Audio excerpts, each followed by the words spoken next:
Hello everyone, myself Alok Kumar. I am assistant professor in Government College of Engineering, Dharmapuri.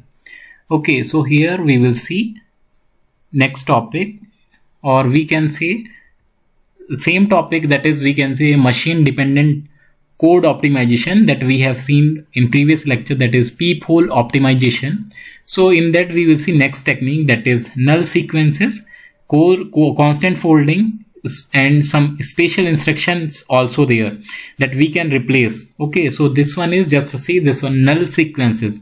So here what we will do, remove useless instructions. Suppose here just see load variable a, load constant 0, add. Meaning of this one is, in a variable we are adding 0. So meaning, suppose we are adding 0 in some variable, so meaning of this one is nothing.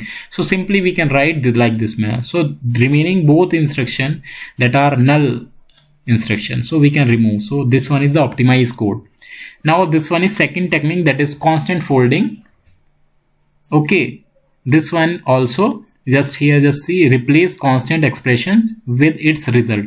Just suppose here load constant 8, load constant 2 and add. So in place of this one directly we can write load constant 10, 8 plus 2 directly we can write.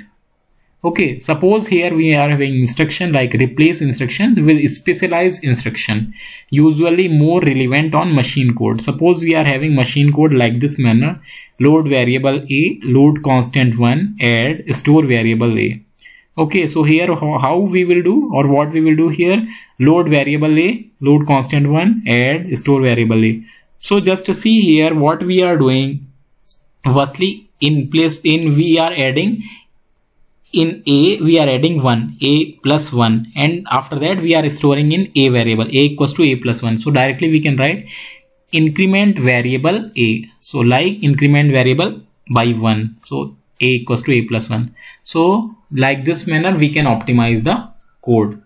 Okay, so now we will see next, that is technique in peephole optimization, that is strength reduction. Okay, so in previous lecture also we informed, like suppose some operator is having more strength, then we can reduce the strength of that one after taking some other operator. Just see here, replace stronger operations with weaker ones. Okay, often applicable to multiplication or exponentiation in loops. Suppose we are having here one example, load variable a, load constant 2, multiply mul. So here what we are doing, we are multiplying a with 2, a into 2, like that manner. So here we can write load variable a, and this one again we a into a also we can do like that manner. So duplicate 2 and add. Okay, so here in place of this one how we can do, so this one we can do like this manner also, lov a, loc 1 and shift left. Means load variable a, load constant 1 and shift left. Means here we are multiplying a by 2. So here we can, if we are shifting left, shift we are doing by 1. So meaning of that one also same.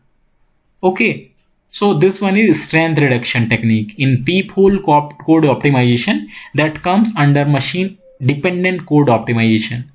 Okay, so now we will see next topic, that is basic blocks.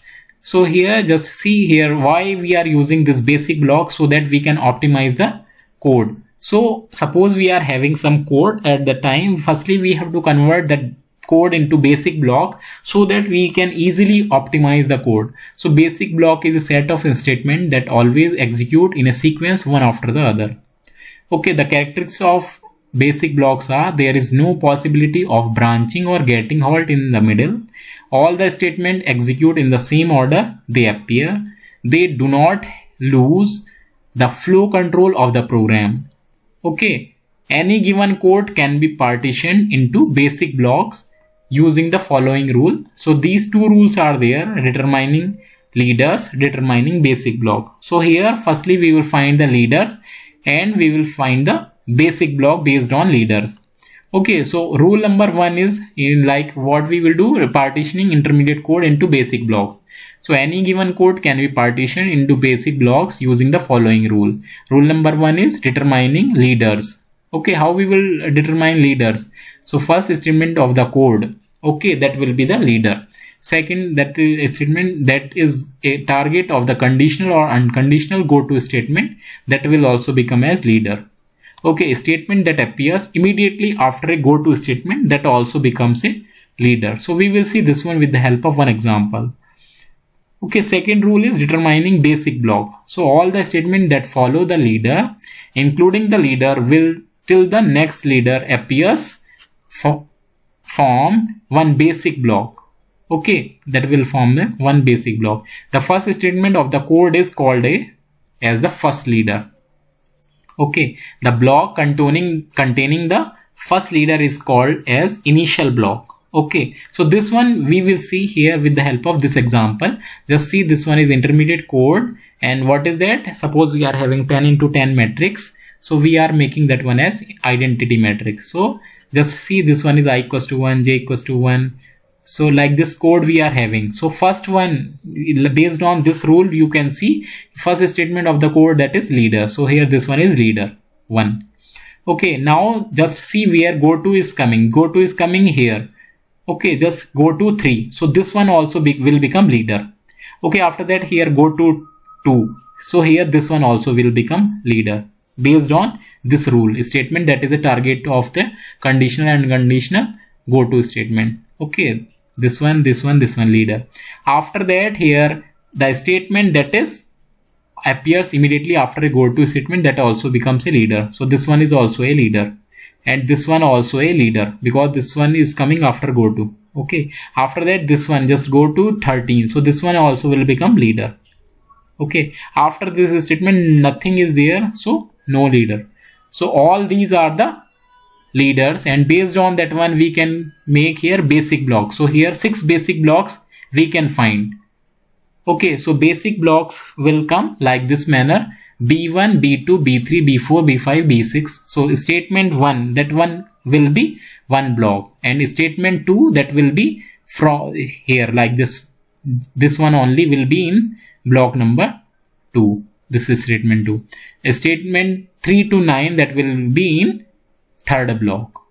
Okay, that you can see here also. All the statements that follow the leader till the next leader appears form one basic block. Okay, after that B4 block, that is statement 10 and 11 will come in B4 block. After that statement 12, that will come in B5 block, and statement B from 13 to 17, that will come in B6 block. Okay, so like this manner we can create basic blocks. Okay, so remaining topic we will see in next lecture. Thank you.